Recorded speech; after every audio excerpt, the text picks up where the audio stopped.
నమస్కారం SSC city news కి స్వాగతం. ముందుగా హెడ్లైన్స్.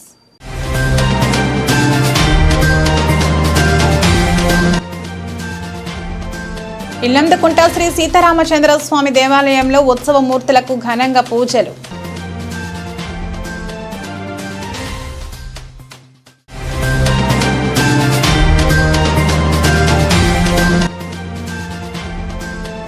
జమ్మికుంట కృషి విజ్ఞాన కేంద్రంలో అంగరంగ వైభవంగా స్వర్ణోత్సవాలు.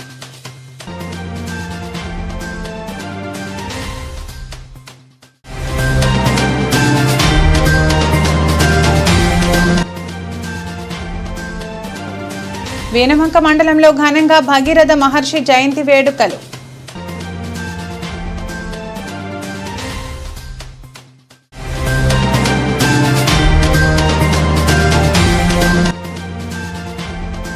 వేనవంక శ్రీ లక్ష్మీ వెంకటేశ్వర స్వామి బ్రహ్మోత్సవాలు నేటి నుండి ప్రారంభం.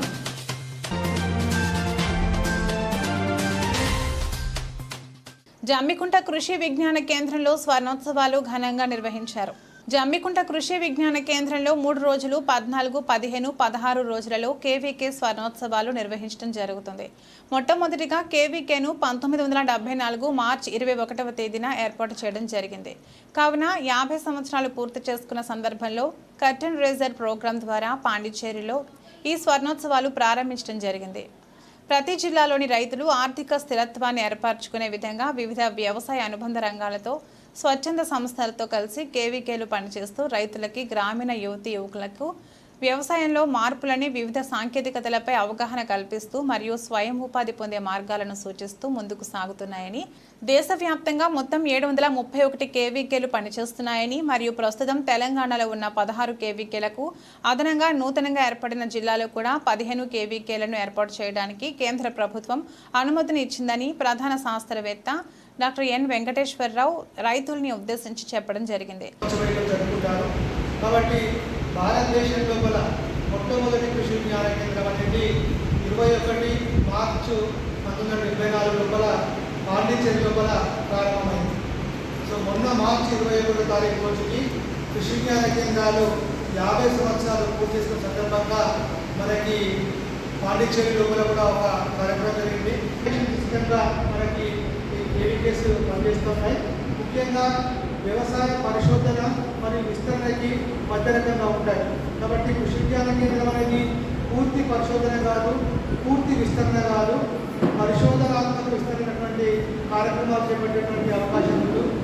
కొత్త పరిజ్ఞానం వచ్చినప్పుడు ఆ పరిజ్ఞానాన్ని పరీక్షించి మన జిల్లాకి అనుకూలంగా ఉంటుందా లేదా అనేటువంటి అంశాలపైన కూడా మనం పరిశోధన చేయాల్సినటువంటి అవసరం ఉంది. కాబట్టి ఈ విధంగా దేశంలోని అన్ని కృషి కేంద్రాలు కూడా మనకి పనిచేస్తున్నాయి.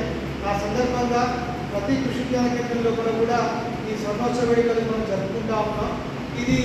ఈ స్వర్ణోత్సవ సందర్భంగా కూడా ఒక టార్చ్ ఇవ్వడం జరిగింది. ఈ టార్చ్ మనకి ఏదైతే మన జోన్ 10 ఉందో, జోన్ 10 కింద ఆంధ్రప్రదేశ్, తెలంగాణ, తమిళనాడు, పుదుచ్చేరి ఈ 4 రాష్ట్రాలు ఉన్నాయి. ఈ 4 రాష్ట్రాల్లో కూడా మనకి 74 కేవీకేలు ఉన్నాయి. ఈ 74 కేవీకేల లోపల ఒక్కొక్క కేవీకే లోపల 2 నుంచి 3 రోజుల పాటు ఈ టార్చ్ తిరుగుతూ ఉంది. ఈ టార్చ్ని రైతులకు పరిచయం చేయడం కావచ్చు, కేవీకేలు పుట్టినప్పటి నుంచి 50 సంవత్సరాలు పూర్తయినటువంటి అంశాన్ని రైతుల్లోకి కానీ, అధికారులకు కానీ, మిగతా శాస్త్రవేత్తల్లోకి కానీ ఈ ఎలక్ట్రానిక్ మరియు ప్రింట్ మీడియా ద్వారా తీసుకుపోయేటువంటి విధంగా కొన్ని కార్యక్రమాలు ఏర్పాటు.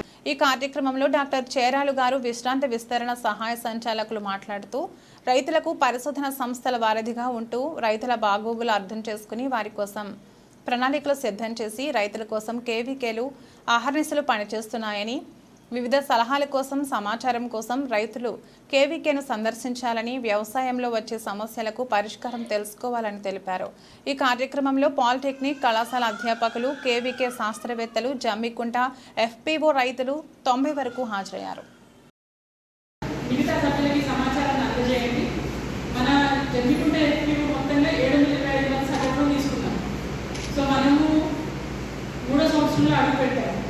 ఏం జరుగుతుంది ఏంటి అనేది ఒకసారి మనం అందరం కూర్చుంటే బాగుంటుంది. అంటే అందరం అంటే 725 మంది కూర్చుంటే చాలా సంతోషము, లేదు వాళ్ళలో కొంతమంది వచ్చినా సంతోషము. ఇక్కడ ముఖ్యంగా ఏం లేదండి, ఇందాక సార్ అన్నట్టుగా పంట పండించడమే కాదు,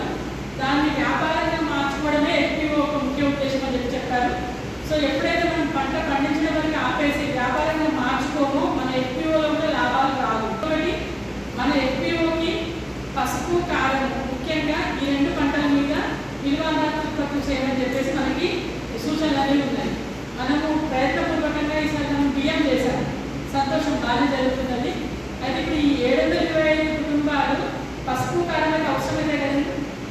అంటే నేను చెప్పే విషయాలు నెగిటివ్గా తీసుకోవద్దు, ఎందుకంటే ప్రతి నిత్యం మన ఇంట్లో అవసరమయ్యే సరుకులే మనకు చేసేది.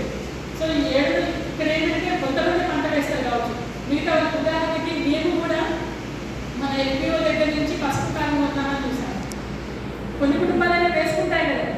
సో అట్లా మనము మన కేవీకేలో ఒక అంటే ఇప్పుడు స్టార్ట్ చేసాము, కాకపోతే మనం ఒక చిన్న షాప్ లాగా అట్లా పెట్టి ప్లాన్ చేద్దామన్న ఉద్దేశంతో ఒక చిన్న స్టాల్ పెడుతున్నాము. అందులో ఏంటంటే ప్రతి ఒక్కటి ఎఫ్పిఓ వాళ్ళు ఏవైతే చేశారో అవి పెడతాము. అదే రకంగా మన మిగతా మహిళా సంఘాల వాళ్ళు ఏవైతే చేస్తారో, అంటే ఉదాహరణకి చిరుధాన్యాలకు సంబంధించినవి కావచ్చు, సబ్బులు తయారీ కావచ్చు, సబ్బులు తయారు చేసినవి కూడా కొంతమంది చేస్తున్నారు.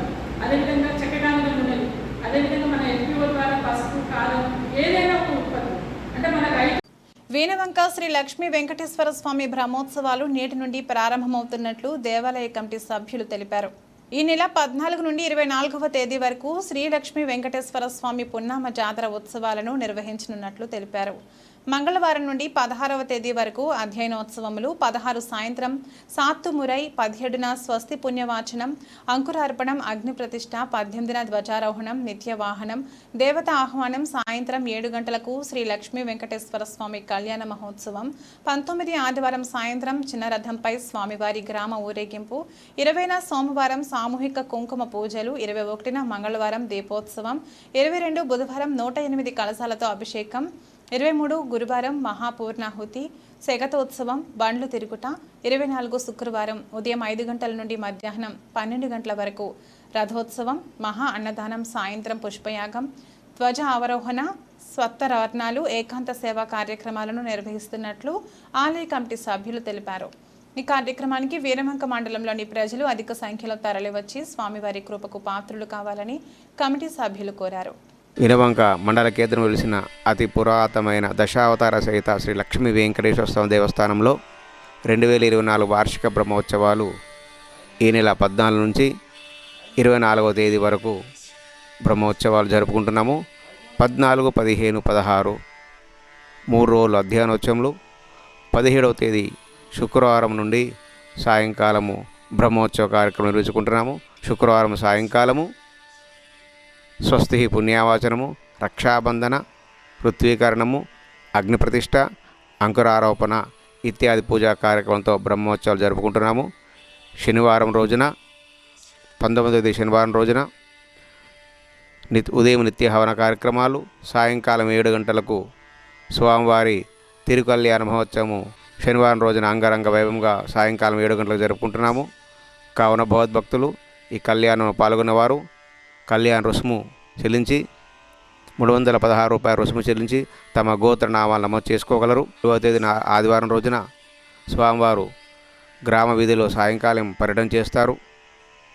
మరియు సోమవారం రోజున నిత్య హవన కార్యక్రమాలు. ఈ ఉత్సవ భాగంలో ప్రతినిత్యము కూడా ప్రత్యేక పూజా కార్యక్రమం నిర్వహిస్తున్నాము. సహస్రనామార్చన, కుంకుమ పూజలు, కలశాభిషేకము నిర్వహించుకుంటున్నాము. 108 కలశములతో స్వామివారికి పంచామృతాలు, సుగంధ ద్రవ్యములతో స్వామివారికి మహా కుంభాభిషేకం జరుపుకుంటున్నాము. కావున భగవద్భక్తులు ఈ అభిషేక కార్యక్రమంలో విధాన శక్తిగా పంచామృతాలు మరియు సుగంధ ద్రవ్యాలు సమర్పించుకొని స్వామివారి యొక్క పరిపూర్ణ అనుగ్రహం పొందగలరు. దీనిలో భాగంగానే శకటోత్సవము, బండ్లు తిరుగుట, గోహోమము, రథబలి మరియు వైశాఖ బహుళ పాడ్యమి రోజున తెల్లవారుజామున 24వ తేదీ తెల్లవారుజామున 5 గంటల నుండి స్వామివారికి దివ్యరథోత్సవ మొక్కులు జరుపుకుంటున్నాము. రథాశ్రీని లక్ష్మీ వెంకటేశ్వర స్వామివారి యొక్క దివ్య మంగళ విగ్రహాన్ని దర్శించుకొని తమ మొక్కుబడులను కానుకలను సమర్పించుకొని లక్ష్మీ వెంకటేశ్వర స్వామివారి యొక్క పరిపూర్ణ అనుగ్రహం పొందగలరు. 24వ తేదీ మధ్యాహ్నం 12 గంటలకు చక్రావరి చక్రస్థానము మరియు సాయంకాలము ద్వాదశ ఆరాధన, సప్తావరణములు, ఏకాంత సేవ మరియు పండిత సన్మానంతో ఈ వార్షిక బ్రహ్మోత్సవాలు ముగుస్తాయి. కావున భగవద్భక్తులారా ఈ బ్రహ్మోత్సవ కార్యక్రమంలో పాల్పంచడానికి యథాశక్తి ధనరూపేణ వస్తురూపేణ సమర్పించుకొని సేవ రూపేణ సమర్పించుకొని కలియుగ ప్రత్యక్షమైన శ్రీనివాసుని యొక్క పరిపూర్ణ అనుగ్రహం పొందగలరు. వీణవంక మండలం బల్బాపూర్ గ్రామంలో శ్రీ భగీరథ మహర్షి జయంతి ఉత్సవాలు ఘనంగా నిర్వహించారు. వీరవంక మండలంలోని వల్బాపూర్ గ్రామంలో శ్రీ భగీరథ మహర్షి జయంతి ఉత్సవాలను ఘనంగా జరుపుకున్నారు. ఈ సందర్భంగా భగీరథుని చిత్రపటానికి పూలమాల వేశారు. అదేవిధంగా శ్రీరాములపేట గ్రామంలో సగర సంఘం ఆధ్వర్యంలో భగీరథుని వేడుకలను ఘనంగా నిర్వహించారు. ఈ సందర్భంగా నాయకులు మాట్లాడుతూ భగీరథుని విధి విధానాలు, ఆలోచన సరళి, క్రమశిక్షణ, పట్టుదలతో కష్టపడే మనస్తత్వాన్ని అందరూ ఆచరించాలని కోరారు. ఈ కార్యక్రమంలో నలబాల భిక్షపతి సాగర, సమ్మయ్య సాగర, మధుసాగర, కాటిపల్లి బాబు సాగర, స్వామి సాగర, ఐలయ్య సాగర, ఏరుకొండ ప్రసాద్, దేవుడు, శ్రీనివాస్, మేకల నవీన్, కురుమిళ్ల తిరుపతయ్య, కురుమిళ్ల రాజయ్య, సగర కులస్తులు పాల్గొన్నారు. వల్బాపూర్ గ్రామంలో భగీరథ జయంతి ఉత్సవాలు జరుపుకోవడం జరుగుతున్నది. వైశాఖ శుద్ధ సప్తమి మన భగీరథుని యొక్క జయంతి రోజు. దివి నుండి భూమికి మన ఈ ప్రాణకోటికి జలధారం తీసుకొచ్చి, జీవనాధారమైనటువంటి జలధారం తీసుకొచ్చి ప్రాణకోటికి నీరు అందించినటువంటి భగీరథుడు మన వారసుడు. మనము ఈరోజు మన కులగురు అయినటువంటి భగీరథుని జయంతిని జరుపుకుంటున్నాము. ముఖ్యంగా ఎలక్షన్ కోడ్ వల్ల గతంలో ప్రభుత్వము అధికారికంగా జరిపించేది. ఎలక్షన్ కోడ్ వల్ల ప్రభుత్వము జరిపించలేకపోయింది కాబట్టి మన రాష్ట్ర అధ్యక్షుని ఆదేశాల మేరకు ఎక్కడ ఉన్న సగర బంధువులు వారి గ్రామంలో, మండలాల్లో, జిల్లాల్లో ఎక్కడ వారు అక్కడే జరుపుకోవాలని ఆదేశించడం జరిగింది. కావున అధ్యక్షుని ఆదేశాల మేరకు ఈరోజు వల్బాపూర్ గ్రామంలో భగీరథుని యొక్క జయంతి ఉత్సవాలను జరుపుకోవడం జరిగింది. ఇటు ఉత్సవాలలో అపర భద్రాద్రిగా కొలువుదీరిన ఇల్లంతకుంట శ్రీ సీతారామచంద్ర స్వామి ఉత్సవ మూర్తులు నేడు దేవాలయంలోకి ప్రవేశించనున్నారు. ఇల్లంతకుంట గ్రామ దేవాలయంలో ఉత్సవ మూర్తులు రామానుజన్ స్వామి ఉత్సవాలను ముగించుకుని నేడు ప్రధాన ఆలయంలోకి శ్రీ సీతారామచంద్ర స్వామి ఉత్సవ మూర్తులు ప్రవేశించనున్నారు. హనుమాన్ జయంతి సందర్భంగా శ్రీ సీతారామచంద్ర స్వామి ఆలయంలో ప్రత్యేక పూజలు నిర్వహిస్తున్నట్లు ఆలయ అర్చకులు తెలిపారు. రేపటి నుండి తిరిగి గరుడ సేవలు ప్రారంభిస్తున్నట్లు తెలిపారు. ప్రత్యేక పూజలు చేసే భక్తులు దేవాలయానికి వచ్చి తమ పేర్లను నమోదు చేసుకోవాలని ఆయన కార్యనిర్వహణాధికారి సుధాకర్ తెలిపారు.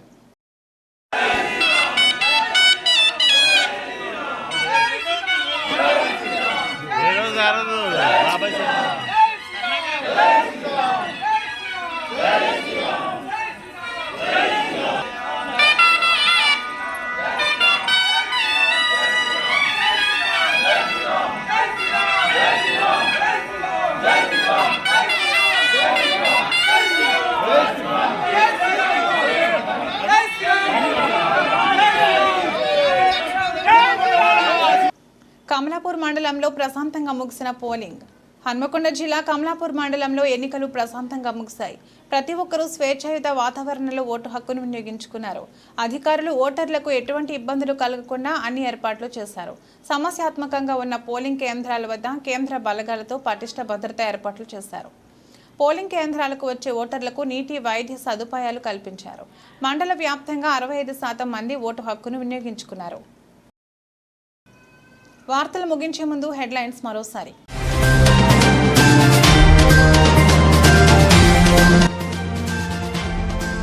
ఇల్లంతకుంట శ్రీ సీతారామచంద్ర స్వామి దేవాలయంలో ఉత్సవ మూర్తులకు ఘనంగా పూజలు.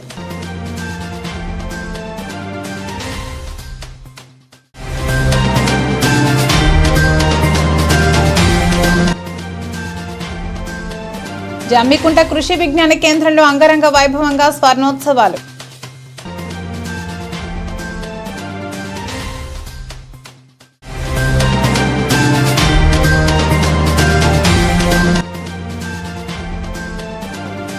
వీరవంక మండలంలో ఘనంగా భగీరథ మహర్షి జయంతి వేడుకలు.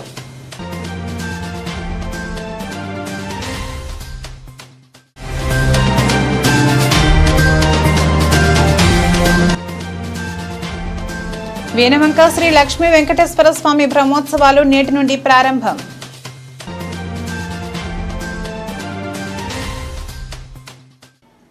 ఈ వార్తలు ఇంతటితో సమాప్తం. తిరిగి వార్తల్లో మళ్ళీ కలుద్దాం. అంతవరకు సెలవు.